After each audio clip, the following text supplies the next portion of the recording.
Remains, and it is barely the remains of a reconstructed home, probably not in situ, but at least to give us an idea. Notice the use of the log timbers for purlins and rafters.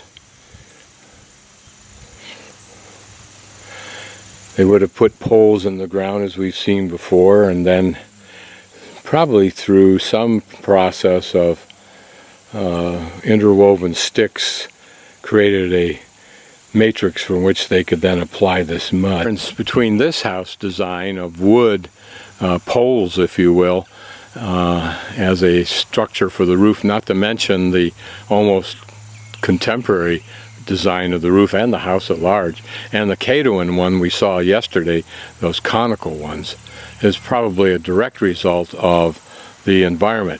This area is a beautifully wooded area, this whole part of Oklahoma and Texas.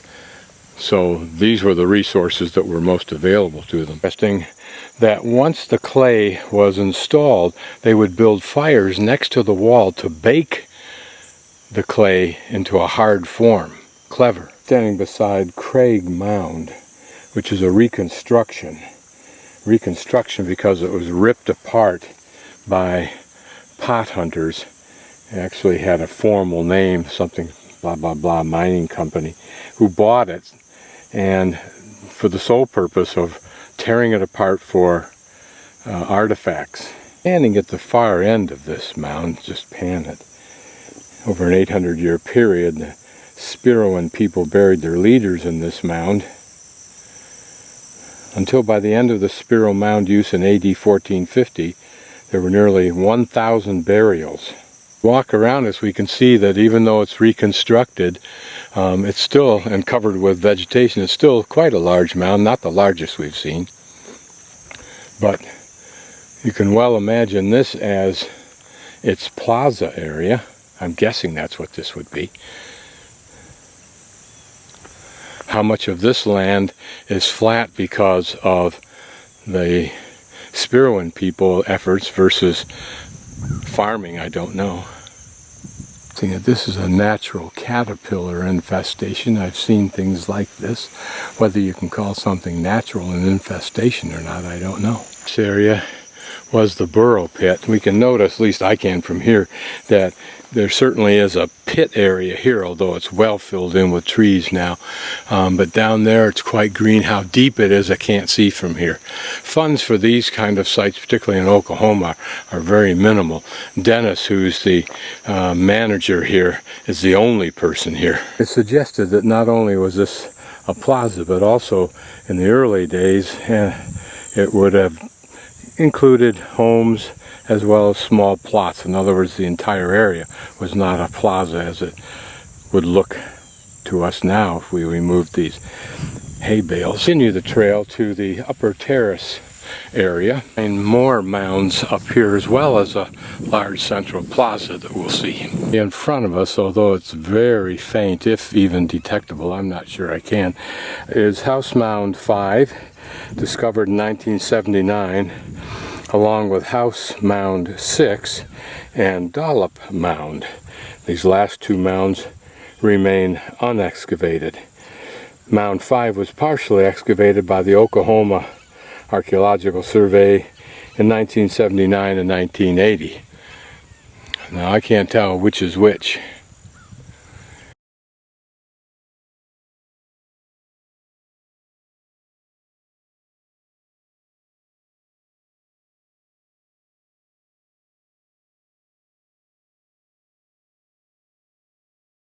If I go by this diagram, I would assume that all three of these,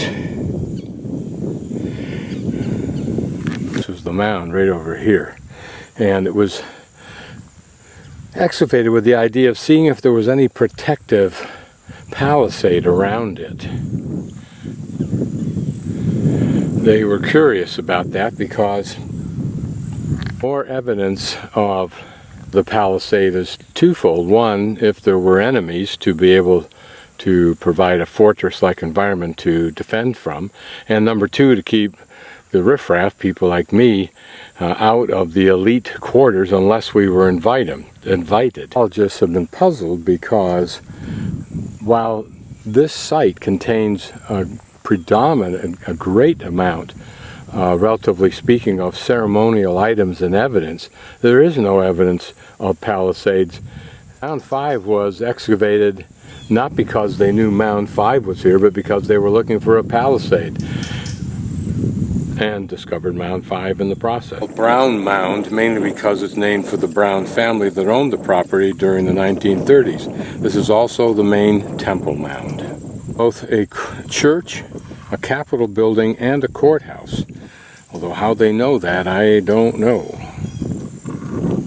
Because they found evidence here of the sacred first fire, which would always be burning. And apparently that was an iconic attribute of many of the sites throughout the southeast United States, and was a unifying attribute, if you will, signifying a unified religion of some sort, or at least cosmological philosophy. Another view, now can't make much of these views because after decades of plowing, who knows what's happened to their original profile. Down below this tree line, at the base of the terrace, was a small town of no more than 50 houses.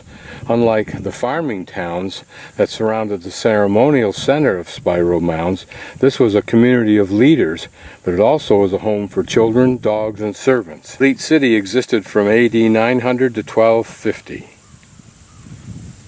At this tree, I'd say those caterpillars, spiders, or whatever they are an infestation, because it looks like that tree is being systematically killed.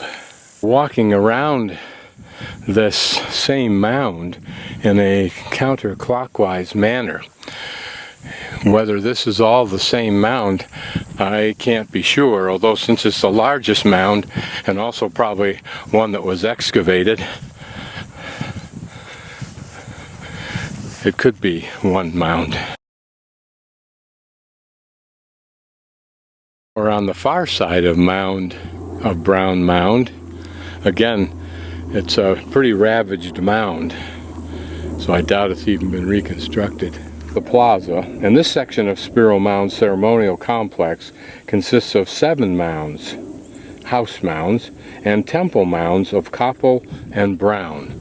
So Brown we've already seen.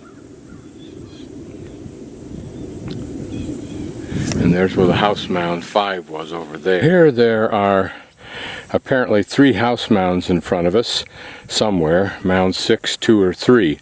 And this plaza was also used for recording the solstice and equinox sunsets. The sun would set behind one of the 3 of these house mounds. Mounds, wherever they were, also include homes for the ceremonial leaders of this community. It looks like there was a mound over there.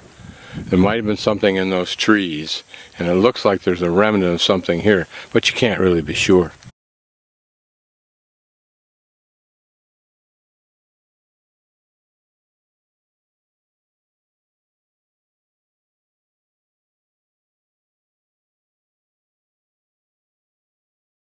Copple Mound footage should be inserted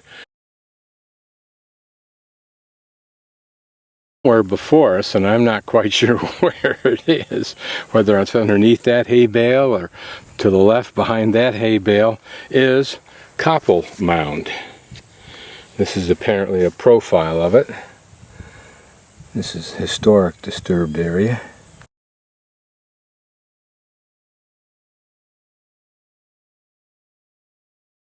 This is the plaza loop, so we'll make this loop about a half-mile of gravel trail. Walking partway around the plaza, we come to, in fact, Copple Mound. Excavations in 1982 revealed important information.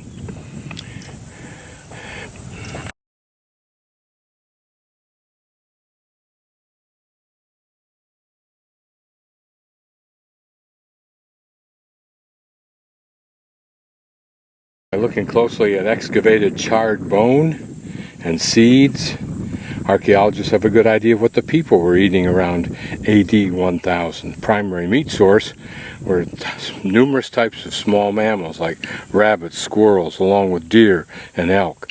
Fish, turkeys, waterfowl, and other animals were also important. Collected from the wild were grasses like panic grass dock, goosefoot, maygrass, little barley, corn, fruits and nuts, and giant cane seeds.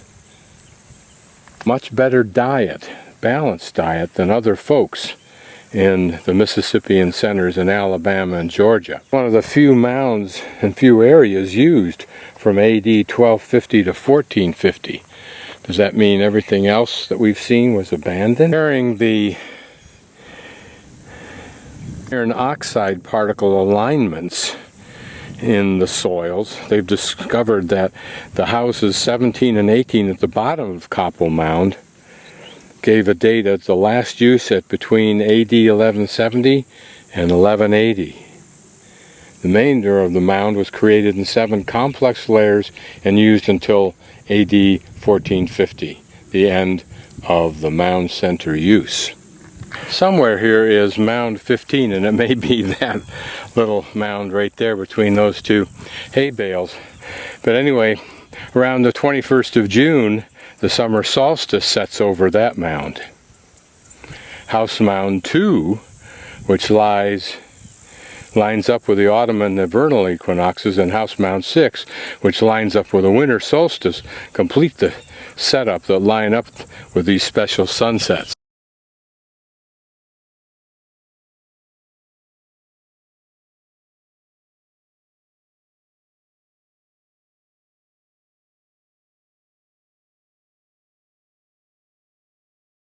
The portion we're walking now.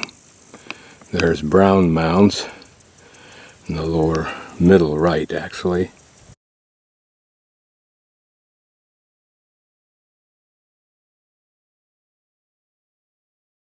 Somewhere in front of us, perhaps right in between this clump of trees, is mound number 1 and the dollop mound, so apparently there are 2.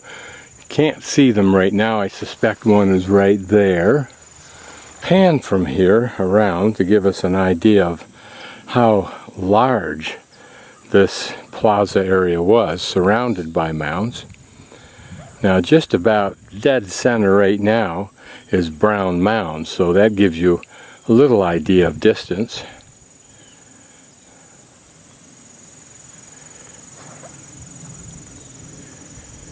Stand off to the side of that clump of trees here, we can see a mound. Whether this all is one mound, it's a long mound, or is composed of 2, I don't really know. Away from that, in the middle of the plaza, looks like a little rise where there could be a mound. Mound 2, and the little brochure I have says, as you can see, there's a small pond in the middle of the mound. Well, we can't see beyond these trees and foliage, so let's go take a look. Once in here, I can see this depression. You may be able to see it. It almost looks like a borrow pit. This is a product of the Works Progress Administration, which were not archaeologists and had no knowledge, no skills, and apparently none of the ethics that we associate it with. So their restoration of this mound, or handling of this mound, is, you're seeing the result. We're approaching another mound right here. This is mound 6. Now we can only see a part of it because it's all covered with vegetation. It was one of the last 3 mounds to be identified and mapped at the site.